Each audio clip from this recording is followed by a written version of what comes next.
മുടി കൊഴിച്ചിൽ കഷണ്ടിയുടെ ഭാഗമായിട്ട് മുടി കട്ടി കുറഞ്ഞ് പോകുന്ന രീതിയിലുള്ളതിന് നമ്മൾ ട്രീറ്റ്മെൻറ്റ് ഓപ്ഷൻസ് പറയുമ്പോൾ ഏറ്റവും റിസൾട്ടുള്ള ഒരു ഓപ്ഷനായി പറയുന്നതാണ് ഓറൽ ഫിനാസ്ട്രൈഡ് അല്ലെങ്കിൽ ഡ്യൂട്ടാസ്ട്രൈഡ് പോലുള്ള ഗുളികകൾ.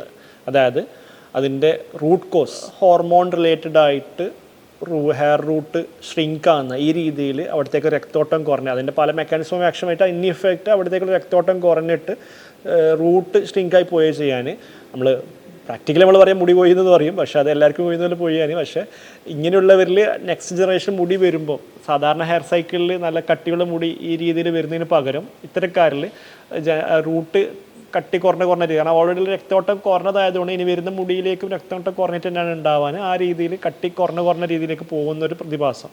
അപ്പോൾ അതിൽ നമ്മൾ ഒരു റൂട്ട് കോസിനെ ബ്ലോക്ക് ചെയ്യുന്ന രീതിയിലുള്ള ആ ഒരു ഹോർമോണൽ ആക്ഷനെ പ്രിവെൻറ്റ് ചെയ്യുന്ന രീതിയിലുള്ള ട്രീറ്റ്മെൻറ്റാണ് DHT ബ്ലോക്കേഴ്സ്. അത് 5-alpha reductase 1 and 2 ഉണ്ട്.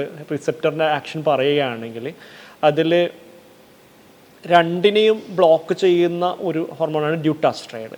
പക്ഷെ നമ്മളത് ഓറലായിട്ട് കൊടുക്കുമ്പോൾ പലവരിലും, അതായത് 1ഉം 2ഉം alpha 1 alpha 2 റിസെപ്റ്ററിൽ പറയുമ്പോൾ അതിൽ ലിവറിലും സ്കിന്നിലും സെബേഷ്യസ് ഗ്ലാൻഡ്സിലൊക്കെ ഒരു alpha 1ഉം alpha 2 എന്ന് പറയുന്നത് പ്രോസ്റ്റേറ്റ്, ഹെയർ ഫോളിക്കിൾ, റൂട്ട് അങ്ങനെയുള്ള ഭാഗങ്ങളിലാണ് ഉള്ളത്.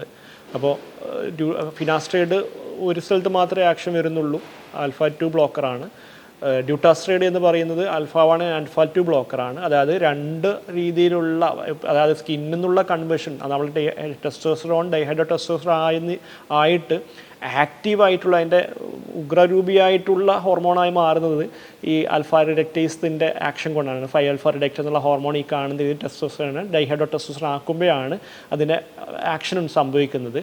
അത് നമ്മൾ മീശ താടി രോമങ്ങൾ വരുന്നത് പോലെ ഉപയോഗമുള്ളതും ഉപകാരമുള്ളതും അതേസമയം തന്നെ ആ ഒരു സമയം മുതൽ കൗമാരം തൊട്ടിട്ട് ഈ ഒരു പോർഷനിൽ നമ്മളെ ഹെയറിൽ എവിടെയൊക്കെയാണോ ആ റിസെപ്റ്റർ ആക്ഷൻ കൂടുതലുള്ള ആ ഭാഗങ്ങളിൽ ജെനറ്റിക് പ്രീഡിസ്പോൺസിബിലിറ്റി ഉള്ളവരിൽ, ഈ രോഗത്തിൻ്റെ ചാൻസ് ഉള്ളവരിൽ ഈ ഇവിടത്തെയൊക്കെ രോമം വരുന്നതിനനുസരിച്ചിട്ട് ആ ഭാഗത്ത് മുടി കട്ടി കുറയുന്ന ഒരു പ്രതിഭാസമാണ് നമ്മുടെ കഷണ്ടി എന്ന് പറയുന്നത്. അപ്പോൾ ആ ഒരു ആക്ഷൻ നമ്മൾ പരമാവധി ബ്ലോക്ക് ചെയ്യുക എന്ന് പറഞ്ഞാൽ alpha 1നെയും alpha 2 റിസെപ്റ്ററിനെയും ബ്ലോക്ക് ചെയ്യുമ്പോൾ അത് സ്കിന്നിൽ നിന്നുള്ള കൺവേർഷനും ഹെയർ റൂട്ടിൽ നിന്നുള്ള കൺവേർഷനും മൊത്തം ബ്ലോക്ക് ചെയ്യുന്നത് ഡ്യൂട്ടാസ്ട്രൈഡ് എന്നുള്ള ഒരു ടാബ്ലറ്റാണ്, ഓറൽ ടാബ്ലറ്റായിട്ട് കൊടുക്കുന്നതാണ്. പക്ഷെ അതിൻ്റെ T12 കൂടുതലാണ്, അതായത് ഒരു 5 months വരെ ബ്ലഡിൽ ഉണ്ടാവുമെന്ന് പറയും. അപ്പോൾ ഫിനാസ്ട്രൈഡ് ആണെങ്കിൽ പ്രശ്നമില്ല, 72 hours ഉള്ളിൽ അതിൻ്റെ ഇഫക്റ്റൊക്കെ പോകും. അപ്പോൾ ആൾക്കാരിൽ എപ്പോഴും ഇങ്ങനെയൊക്കെ വരുമ്പോൾ ടെസ്റ്റോസ്റ്ററോൺ അത് ബ്ലോക്ക് ചെയ്യുന്നല്ലോ, അപ്പോൾ അതിൽ സെക്ഷൽ സൈഡ് ഇഫക്റ്റ് ഉണ്ടോ എന്നുള്ളത് ഞാൻ ബോധ്യപ്പെടുന്നവരിൽ ഞാൻ പൊതുവേ പറയൽ, ഇത് നമ്മൾ റൂട്ടീൻ പ്രാക്ടീസിൽ ഫിനാസ്ട്രൈഡൊക്കെ എത്രയോ പേഷ്യൻസിന് കൊടുത്തിട്ടുണ്ട്. അവർ ഈ ഗ്ലൂകളൊക്കെ നോക്കി ചിലപ്പോൾ ഇതുപോലെ വീഡിയോ കണ്ടിട്ട് ഉള്ള ഒരു ടെൻഷൻ അല്ലാത്ത രീതിയിൽ സാധാരണ ഈ ഒരു മരുന്നുകൾ കൊണ്ട് ആർക്കും ഒന്നും സംഭവിച്ചിട്ടില്ല. സയൻറ്റിഫിക് സ്റ്റഡി വെച്ചിട്ട് തന്നെ ഒരു 1000 പോപ്പുലേഷനിൽ സെക്ഷലായിട്ടുള്ള ഗ്രാറ്റിഫിക്കേഷൻ, ഒരു സെക്ഷൽ എൻകൗണ്ടർ എത്രത്തോളം ഫ്രൂട്ട്ഫുൾ ആയിട്ടില്ല എന്നുള്ളത് ഒരു 1000 പേരിൽ, നമ്മുടെ നാട്ടിലൊരു 1000 പേരെ നോക്കിക്കഴിഞ്ഞാൽ അതിലൊരു 8-10 പേരിൽ ഈ രീതിയിൽ പറയാം, അല്ലെങ്കിൽ 100 പേരിൽ 2-3 പേര് പറയാം. അതേപോലെ തന്നെ ഈ ഗുളിക കൊടുക്കുന്നവരിലും ഇതുപോലുള്ള ജനറൽ പോപ്പുലേഷൻ ആണല്ലോ, ആ രീതിയിൽ 2-3 പേര് പറയുന്നിരിക്കാം. അതല്ലാത്ത രീതിയിൽ ഭയങ്കരമായിട്ട് കുട്ടികളില്ലാതിരിക്കുക അങ്ങനെയുള്ളൊരു സൈഡ് ഇഫക്റ്റ് ഒന്നും ഇതിലില്ല. അപ്പോൾ ഞാൻ അതിനെക്കുറിച്ചുള്ള ഡിസ്കസ് ചെയ്യുന്നത്. അപ്പോൾ ഇന്ന് ഞാൻ പറയാൻ പോകുന്നത് ഡ്യൂട്ടാസ്ട്രൈഡ് ഈ ഉള്ളിലേക്ക് ഗുളിക കഴിക്കുന്നതിന് പകരം ജസ്റ്റ് ഹെയർ റൂട്ടിൽ മാത്രം ആക്ഷൻ വരുന്ന രീതിയിലേക്കുള്ളൊരു ഫോർമുലേഷൻ ഉണ്ടെങ്കിൽ ഇത്ര നല്ലതായിരിക്കും. അതിനെക്കുറിച്ചാണ് ഞാൻ പറയുന്നത്. ഞാൻ doctor Muhammad Rismi, consultant dermatologist and hair transplant സർജനാണ്. അപ്പോൾ ഇതിൽ ഞാൻ ഉദ്ദേശിക്കുന്നത് ഡ്യൂട്ടാസ്ട്രൈഡ് മീസോതെറാപ്പി എന്ന ഒരു പുതിയ ചികിത്സാ രീതിയെക്കുറിച്ചാണ് ഇന്ന് ഡിസ്കസ് ചെയ്യുന്നത്. ഞാൻ ഓൾറെഡി ഇൻട്രൊഡക്ഷനിൽ പറഞ്ഞു ഇതെന്താണ് ഡ്യൂട്ടാസ്ട്രൈഡ്, എന്താണ് അതിൻ്റെ ആക്ഷന്, ഫിനാസ്ട്രൈഡിനേക്കാൾ എന്തുകൊണ്ടത് ബെറ്റർ ആവുന്നത്. കാരണം 2 ഹോർമോൺ ആക്ഷനിലും റിസെപ്റ്റർ 1ലും റിസെപ്റ്റർ 2 alpha 1 ആൻഡ് alpha 2 റിസെപ്റ്ററിലും ഇതിന് ആക്ഷൻ ഉള്ളത് കൊണ്ട് തന്നെ പരമാവധി DHTനെ ഇത് ബ്ലോക്ക് ചെയ്യുന്നതാണ്. അപ്പോൾ അത് ഓറലായിട്ട് കഴിക്കുമ്പോൾ സൈഡ് ഇഫക്റ്റ് പേടിക്കുന്നവരിൽ, അത് കഴിക്കുമ്പോൾ പ്രശ്നമില്ലാത്തവരിൽ അതന്നെ കഴിച്ചാൽ മതി. ഇനി അത് പേടിക്കുകയാണ്, അപ്പോൾ അവർക്ക് പക്ഷേ അതിൻ്റെ ഇഫക്റ്റും കൂടി കിട്ടിയാൽ കൊള്ളാം. PRP നല്ലൊരു സ്റ്റിമുലേഷനാണ്, പെട്ടെന്ന് റിസൾട്ട് ഉണ്ടാക്കും. അപ്പോൾ അതിൻ്റെ കൂടെ ഈ ഒരു മൂലകാരണം, അതിൻ്റെ റൂട്ട് കോസ്, ഇതിനെ ഹെയർ തിന്നിങ്ങിനെ പ്രിവെൻറ്റ് ചെയ്യുന്ന ഒരു ട്രീറ്റ്മെൻറ്റും കൂടി കിട്ടിയിരുന്നെങ്കിൽ നന്നായിരുന്നു. പക്ഷേ ഓറൽ ടാബ്ലറ്റ് എടുക്കാൻ താല്പര്യമില്ല.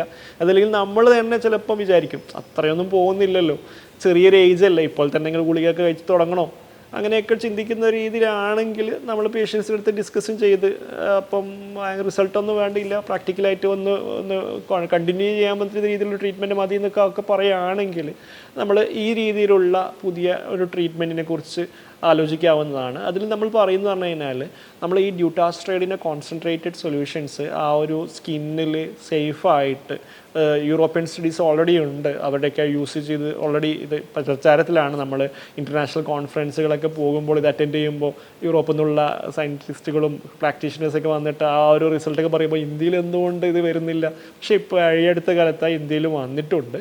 അപ്പോൾ അത് നമ്മൾ പല പ്രോട്ടോകോൾസും പറയുന്നുണ്ട്. മന്ത്ലി ഇഞ്ചക്ഷൻ ചെയ്ത് പിന്നെ 3 മന്ത്ലി എന്ന രീതിയിലേക്ക് പോകുന്ന പ്രോട്ടോകോൾസ് ഉണ്ട്. അത് ഇതിലും പല രീതിയിലാണ് പറയുന്നത്. പറഞ്ഞാൽ 1 മന്ത് വെച്ചിട്ട്, കാരണം ഇത് ഓപ്പൺ ആയി കഴിഞ്ഞാൽ വിത്തിൻ 3 മന്ത് തന്നെ യൂസ് ചെയ്യണം. അപ്പോൾ അതൊരു 3 മന്തിൻ്റെ ഉള്ളൊരു ബോട്ടിൽ ഒരു ആൾക്ക് യൂസ് ചെയ്യുന്ന രീതിയിലേക്ക് പോവുകയാണെങ്കിൽ അത് 1 മന്ത് ഗ്യാപ്പിലായിട്ട് ചെയ്യാം. അപ്പോൾ അത് ഒരാൾക്ക് തന്നെ യൂസ് ചെയ്യണമെന്നില്ല, കാരണം നമ്മൾ സ്റ്റെറൈൽ കണ്ടൻറ്റ് അല്ലാണ്ട് ഉണ്ടാണ് ആവശ്യമുള്ളത് മാത്രം എടുത്തിട്ട് അത് ഈ ഒരു US നിന്ന് വരുന്നൊരു പ്രൊഡക്റ്റാണ് ഇപ്പോൾ യൂസ് ചെയ്യുന്നത്, ഇപ്പോൾ അവൈലബിൾ ആയിട്ടുള്ളത്.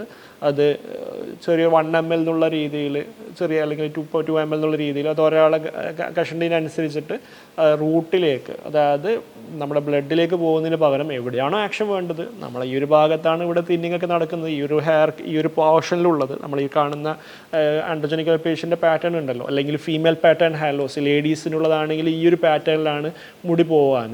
അപ്പോൾ ആണുങ്ങളിലും സ്ത്രീകളിലും ഉള്ള കഷണ്ടി എന്ന രീതിയിൽ സ്കാൽപ്പ് കാണുന്ന രീതിയിൽ വോളിയം ലോസ് വരികയാണെങ്കിലാണ് ഇത് ട്രീറ്റ്മെൻറ്റ് നമ്മൾ യൂസ് ചെയ്യുന്നത്. അപ്പോൾ അത് 1 മന്ത് ഇൻ്റർവെല്ലിൽ 3 സിറ്റിംഗ് ചെയ്ത് പിന്നെ ഒരു 3 മന്ത് വെയിറ്റ് ചെയ്യുക. ഇമ്പ്രൂവ്മെൻറ്റ് ഉണ്ടെങ്കിൽ അത് ആ ഒരു 3 മന്ത്ലി എന്ന രീതിയിൽ കണ്ടിന്യൂ ചെയ്യാവുന്നതാണ്. ഡെയിലി ഗുളിക കഴിക്കുന്നതിന് പകരമായിട്ട് 3 മന്ത്ലി യൂസ് ചെയ്യാമ്പോൾ കുറച്ചും കൂടി അവർക്ക് പ്രാക്ടിക്കലായിട്ട് തോന്നും. പിന്നെ ഓറലായിട്ട് കഴിക്കുമ്പോൾ മറ്റുള്ള ഭാഗങ്ങളിൽ ഇൻ കേസ് ഒരാൾക്ക് പേടിയുള്ളതാണെങ്കിൽ, ഞാൻ പൊതുവെ അതിന് സൈഡ് എഫക്റ്റ് ഉണ്ടാവുമെന്ന് പറയാറില്ല, പക്ഷേ ഒരാൾക്ക് അതൊരു കൺസേൺ ഉണ്ടെങ്കിൽ അത് നമ്മൾ ഒരു പേഷ്യൻറ്റ്, ഇതൊരു കോസ്മെറ്റിക് റിലേറ്റഡ് ആയിട്ടുള്ള കൺസേൺ ആയതുകൊണ്ട് തന്നെ അത് പേഷ്യൻറ്റിൻ്റെ പാർട്ടിലും കൂടി ചിന്തിക്കാവുന്നതേ ഉള്ളൂ. അറ്റാക്കിനുള്ള മരുന്നൊന്നുമല്ലല്ലോ, വേണമെങ്കിൽ എടുക്കാതിരിക്കുക, അത്രയേ ഉള്ളൂ. അപ്പോൾ അത് കുറച്ചും കൂടി കൺവീനിയൻ്റ് ആയിട്ട് രീതിയിൽ ഉദ്ദേശിക്കുകയാണെങ്കിൽ ഈ രീതിയിൽ ഇഞ്ചക്ഷനായിട്ട് യൂസ് ചെയ്യാം.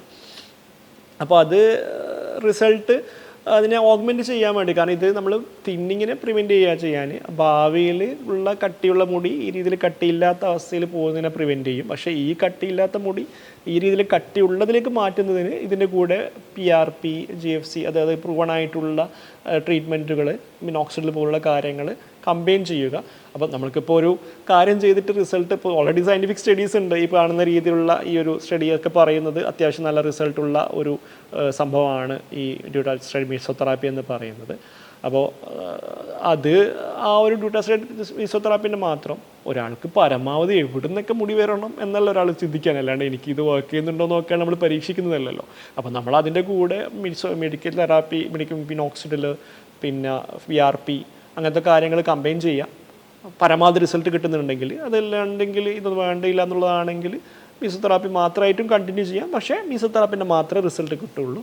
എനിവേ ഈ ഒരു കൺസേൺ ഉള്ളവരിൽ, ഓറലായിട്ട് ഉള്ളിലേക്ക് കഴിക്കാനുള്ള ഗുളിക എനിക്ക് താല്പര്യമില്ല എന്ന് കൺസേൺ ഉള്ളവരിൽ ഇതൊരു നല്ലൊരു അഡീഷൻ തന്നെയാണ്. ഇനി ഓറൽ ടാബ്ലറ്റ് എടുക്കുന്നവരിൽ ഇത് ചെയ്യുന്നതുകൊണ്ടുള്ള ബെനിഫിറ്റ് എന്ന് പറഞ്ഞു കഴിഞ്ഞാൽ, എനിക്ക് ഓറൽ ടാബ്ലറ്റ് എടുക്കുന്നൊരു പ്രശ്നമില്ല, പക്ഷേ ഇതും കൂടി ചെയ്യണമെന്നുണ്ടെങ്കിൽ ചെയ്യാവുന്നതേ ഉള്ളൂ. കാരണം ഇതിൻ്റെ ആക്ഷൻ നമ്മൾ ബ്ലഡിൽ ഇതിൽ ഒരിക്കലും ഈ ഒരു സ്റ്റഡീസൊക്കെ വെച്ചിട്ട് സെക്ഷൽ സൈഡ് ഇഫക്ട്സോ മറ്റു കാര്യങ്ങളൊന്നും ഇത് റിപ്പോർട്ടഡ് ആയിട്ടില്ല ആ സ്റ്റഡി വെച്ചിട്ട്. അപ്പോൾ അതുകൊണ്ട് തന്നെ നമ്മൾ ഗുളിക എടുക്കുന്നുണ്ട്, ഇതിൻ്റെ കൂടെ നമ്മൾ ഒരു എക്സ്ട്രാ ബെനിഫിറ്റ് എന്ന രീതിയിൽ ഇത് കൂടി ചെയ്യുന്നുണ്ടെങ്കിൽ അതും ചെയ്യാവുന്നതേ ഉള്ളൂ. കാരണം കൂടുതൽ ആക്ഷൻ അവിടെ നമ്മുടെ ബ്ലഡിൽ നിന്ന് അവിടെ കിട്ടേണ്ട ഒരു ചെറിയൊരു പെർസെൻറ്റേജ് റിസൾട്ട് കിട്ടുന്നുണ്ടെങ്കിൽ ഇതും കൂടി വരുമ്പോൾ അതും കൂടി ഓഗ്മെൻറ്റഡ് ആവും, കൂടുതൽ റിസൾട്ട് കിട്ടും. അപ്പോൾ ഒരാൾക്ക് ഓറൽ ട്രീറ്റ്മെൻറ്റ്, ഗുളികളായിട്ടുള്ള ട്രീറ്റ്മെൻറ്റ് താല്പര്യമില്ല ഇഞ്ചക്റ്റബിൾ മീസോതെറാപ്പി ആ ഒരു ഹെയർ റൂട്ടിൽ മാത്രം ആക്ഷൻ മതി, അവിടെ മാത്രം സൈഡ് എഫക്റ്റ് മതി. സൈഡ് എഫക്റ്റ് ഇതിന് പ്രത്യേകിച്ചിട്ട് സൈഡ് എഫക്റ്റ് ഒന്നുമില്ല. ഇഞ്ചക്ഷൻ ചെയ്യുമ്പോൾ ഒരു പെയിന്, അത് വേണമെങ്കിൽ തരിപ്പിച്ചിട്ട് ഉള്ള ഇഞ്ചക്ഷൻ മൊത്തമായിട്ട് ഇവിടെ രീതിയിൽ തരിപ്പിക്കുന്ന രീതിയിലാകുമ്പോൾ ഇവിടെ ഒന്നും അറിയേ ചെയ്യില്ല. ഇനി അത് വേണ്ടിയില്ലെങ്കിൽ സ്പ്രേ ചെയ്ത് നമ്പിങ് ക്രീം വെച്ചോ അല്ലെങ്കിൽ നമ്പിങ് സ്പ്രേ വെച്ച് അല്ലെങ്കിൽ ക്രയോ അനസ്തീഷ്യ വൈബ്രേറ്ററൊക്കെ വെച്ചിട്ട് ആ ഒരു പ്രൊസീജിയർ ചെയ്യുന്നത് വളരെ ലഘുവായിട്ട്, കാരണം വിത്തിൻ 5 മിനിറ്റ്സിനുള്ളിൽ ചെയ്ത് തീരാവുന്നതേ ഉള്ളൂ. ഒരു നിങ്ങളുടെ അടുത്തുള്ള ഒരു ഡെർമറ്റോളജിസ്റ്റിനെ അല്ലെങ്കിൽ ഹെയർ ട്രാൻസ്പ്ലാന്റ് സ്പെഷ്യലിസ്റ്റിനെ റീകഗ്നൈസ്, ഞാൻ എപ്പോഴും പറയുന്നതാണ്, MD DNB diploma in dermatology ഉള്ള ഒരാളെ പോയി കണ്ടിട്ട് ഇതിനെക്കുറിച്ച് ആലോചിക്കുക. എനിവേ ഒരു പുതിയൊരു ട്രീറ്റ്മെൻറ്റ് ഓപ്ഷൻ തന്നെയാണ്. കാരണം മാർക്കറ്റിൽ പല സാധനങ്ങളും ഒരു സ്റ്റഡിയും ഇല്ലാതെ, ഒരു തിയറിറ്റിക്കൽ ബേസിസ് ഇല്ലാതെ വരുന്നുണ്ട്. പക്ഷേ ഈ ഒരു തിയറിറ്റിക്കൽ ബേസിസും അത്യാവശ്യം ഒരു യൂറോപ്യൻ സ്റ്റഡീസ് മുൻപ് കുറച്ച് പേരിൽ ഇത്രയോ 500 പേഷ്യൻസിൽ ചെയ്ത സ്റ്റഡിയുടെ റിസൾട്ടാണിത്. ആ രീതിയിൽ റിസൾട്ടുള്ള ഒരു ട്രീറ്റ്മെൻറ്റ് ഓപ്ഷനാണ് മീസോതെറാപ്പി വിത്ത് ഡ്യൂട്ടാസ്ട്രൈഡ്. അത് ആണുങ്ങൾക്കും സ്ത്രീകൾക്കും ഫീമെയിൽ പാറ്റേൺ ഹെയർ ലോസിനും മെയിൽ പാറ്റേൺ ഹെയർ ലോസിനും യൂസ് ചെയ്യാവുന്ന ഒരു ട്രീറ്റ്മെൻറ്റാണ്. That's all. Thank U.